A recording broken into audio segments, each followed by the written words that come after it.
यदि आप लॉ पढ़ना चाहते हैं तो कहीं और क्यों जाना। हमारे ऐप को डाउनलोड करें और लॉ पढ़ें। नमस्ते सदावत्सले मातृभूमि। Jammu and Kashmir reorganisation act, हम सबको मालूम होगा कि Jammu and Kashmir reorganisation act 2019 की 5 अगस्त को रखा गया था। 5 अगस्त को सबसे पहले आर्टिकल 370 में संशोधन किया गया था और इस संशोधन में ये कहा गया था कि भारत के यानी कि नेशनल पार्लियामेंट के जितने भी कानून हैं वो सारे के सारे जम्मू एंड कश्मीर में लागू होंगे।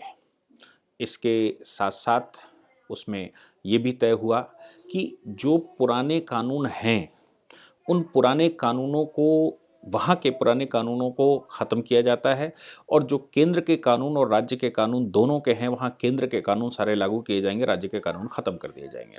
राज्य के विषय में हम सब जानते हैं कि स्टेट सूचियाँ रहती हैं और राज्य के पास अपने पास कुछ अधिकार रहते हैं। उन अधिकारों में ये निर्णय लिया गया कि जो राज्य में कानून हैं उन कानूनों में संशोधन करके उन सभी को लागू रखा जाएगा जो केंद्र के कानून नहीं हैं। यानी कि राज्य सूची के जितने कानून राज्य सरकार ने बना रखे हैं वो सारे लागू किए जाएंगे। केंद्र सूची के जितने कानून राज्य ने बना दिए हैं वो केंद्र सूची के सारे कानून राज्य में लागू किए जाएंगे, लेकिन राज्य की सूची राज्य ने जो कानून बनाए होंगे और केंद्र के लागू नहीं किए थे उन सभी को रिपील कर दिया गया है। इसके साथ गवर्नर के कानून और जो कुछ राज्य के अन्य कानून हैं उन कानूनों को समाप्त कर दिया गया। ये सब कुछ स्टेट रीऑर्गेनाइजेशन एक्ट 2019 को हुआ। 5 अगस्त को बिल रखा गया, 6 अगस्त को राज्यसभा में रखा गया। दोनों जगह पर 2/3 बहुमत से वो पास हुआ और इसके बाद प्रेसिडेंट की एसेंट 9 अगस्त 2019 को हुई। हम सब जानते हैं चूंकि इशू बहुत पुराना है और लंबे समय से ये इशू पड़ा हुआ है, इसलिए बहुत सारे संशोधन, चूंकि बहुत बड़ा राज्य है और उस राज्य में इतने सारे संशोधन, इतने सारे कानून, ये सब कुछ वहाँ होता रहा, इसलिए उस राज्य के अंदर बहुत सारी समस्याएं समय समय पर आती रही। उन समस्याओं का एक मूल कारण रहा स्टेट का कैडर होना। स्टेट का कैडर से मतलब है कि जो राज्य का कैडर है, जो राज्य के लिए आईएएस ऑफिसर्स नियुक्त किए गए हैं, या राज्य में जो और सर्विसेज, स्टेट सर्विसेज जो लागू की गई हैं जिसको Jammu and Kashmir public service commission कहते हैं, वो सारे वहाँ के लिए एक समस्या, ऐसा महसूस हुआ कि वो सारे वहाँ के लिए एक समस्या खड़ी किए हुए हैं। कैसे समस्या खड़ी किए हुए? शाह फैसल जैसे लोग जम्मू एंड कश्मीर कैडर में आए, जम्मू एंड कश्मीर में जाकर उन्होंने जॉब किया और जम्मू एंड कश्मीर के लोगों को उल्टा भड़काना शुरू किया। या राज्य की जो पीएससीज है, पब्लिक सर्विस कमीशन में जो लोग राज्य में नौकरी करते हैं, वो उन सभी ने कोशिश करके ये कोशिश की कि किस तरह से डिस्टर्ब किया जाए, ऐसा एक अनुमान है। यानी कि उनकी खुली सहमति भले ही ना हो, लेकिन मौन सहमति उनकी रही है। एरिया में कहीं डिस्टर्बेंस होता रहा है तो पुलिस कभी शांत बैठी रही या फिर राज्य के अधिकारियों ने उसको संज्ञान में नहीं लिया। एक सामान्य सी बात, एक छोटी सी बात यह है कि जैसे हमारे यहाँ जम्मू कश्मीर में पीआरसी, अब परमानेंट रेजिडेंट सर्टिफिकेट का नंबर आता है, तो कश्मीरी हिंदू समाज जो 1989 के दंगों में वहाँ से निकल गया या उनकी हत्याएं कर दी गई, उनके परिवार बच बचा कर जैसे भी दिल्ली आ गए या कहीं और चले गए, वो परिवारों को पुनः अगर उन्होंने कहा कि हमारे बच्चों की पीआरसी बना दी जाए, यानी कि परमानेंट रेजिडेंट सर्टिफिकेट बना दिया जाए क्योंकि हम बाहर रहते हैं, तो एक मशीनरी थी जिसने उसको बनाने नहीं दिया।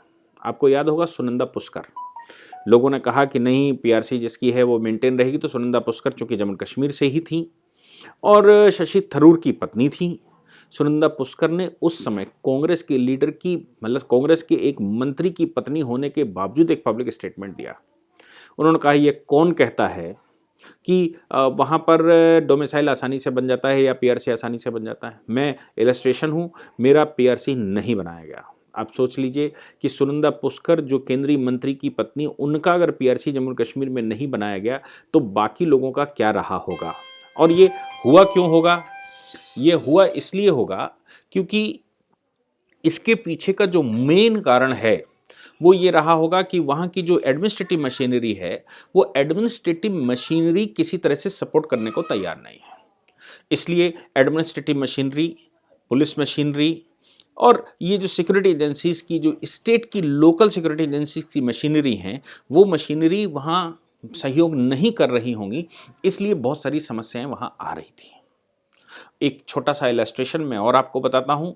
वो इलस्ट्रेशन है कि जिस समय अगस्त 2019 में ये वहाँ लागू किया गया या 370 को इनफेक्टिव बनाया गया, 35 कैपिटल ए को ख़त्म किया गया, उस समय पुलिस, जो वहाँ की पुलिस थी, पुलिस की सारी गन्स इकट्ठी करवा दी गई थी।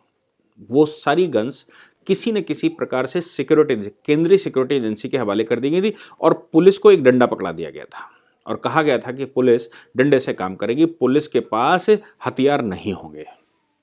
ये एक सामान्य सी बात सामने आई है कि पुलिस और सिक्योरिटी फोर्सेस दोनों मिलकर वहां पर लड़ते हैं। सिक्योरिटी फोर्सेस, जो केंद्र की सिक्योरिटी फोर्सेस हैं, वो सिक्योरिटी फोर्सेस को सूचना मिलती है, वो पुलिस के साथ जाती हैं। सिक्योरिटी फोर्सेस अगर मामले को आसानी से सुलझाना भी चाहती हैं तो फिर स्टेट की जो पुलिस है, वो पुलिस आगे से आगे बढ़कर गोली चलाती है और कहती है कि साहब टेररिज्म के खिलाफ हमारी लड़ाई है। लेकिन उससे माहौल और ख़राब हो जाता था। जैसे बुरहान वानी की मैं बात करूं तो बुरहान वानी के लिए कहा गया कि केंद्रीय सिक्योरिटी एजेंसीज ने मारा, लेकिन हकीकत यह है कि वो लोकल पुलिस ने मारा। सिक्योरिटी एजेंसीज उनको पीछे से बैकअप दे रही थी। अब लोकल पुलिस उसको गिरफ्तार भी कर सकती थी, लेकिन लोकल पुलिस ने गिरफ्तार करने के बजाय उसको मारने में ज़्यादा भलाई समझी। नतीजा निकला कि माहौल ख़राब होता चला गया और माहौल हमेशा ख़राब होता चला जा रहा है। तो एडमिनिस्ट्रेटिव मशीनरी जो है वो माहौल ख़राब करने में कहीं न कहीं सहायक की भूमिका में रही है, ऐसा लोगों का ऑब्जर्वेशन है। सही भी हो सकता है, गलत भी हो सकता है, लेकिन आज जो केंद्र सरकार ने किया वो मुझे लगता है उसका एक सलूशन निकालने की कोशिश की। आज स्टेट रिऑर्गेनाइजेशन एक्ट 2021 रखा गया और उसमें स्टेट का जो कैडर था वो कैडर ही समाप्त कर दिया गया। राज्यसभा में स्टेट की सीटें समाप्त हो गई क्योंकि केंद्र शासित प्रदेश हो गया, और इसके अतिरिक्त राज्य के इस मामले के अतिरिक्त वहाँ पर जो कैडर बनता था, स्टेट सर्विसेज होती थी, जो कैडर बनता था वो सब खत्म कर देगा। उसको अरुणाचल प्रदेश, मिजोरम और यूनियन टेरिटरी के कैडर के साथ मिला दिया गया। यानी कि अब इन स्थानों पर यूनियन टेरिटरीज, भारत में जितनी 7 की 7 यूनियन टेरिटरी हैं, उनके अधिकारियों की पोस्टिंग हो सकती है, अरुणाचल प्रदेश के अधिकारियों की पोस्टिंग हो सकती है, मिजोरम के अधिकारियों की पोस्टिंग हो सकती है, और जम्मू कश्मीर का जो कैडर है उनको इन स्थानों पर भी अपॉइंट किया जा सकता है।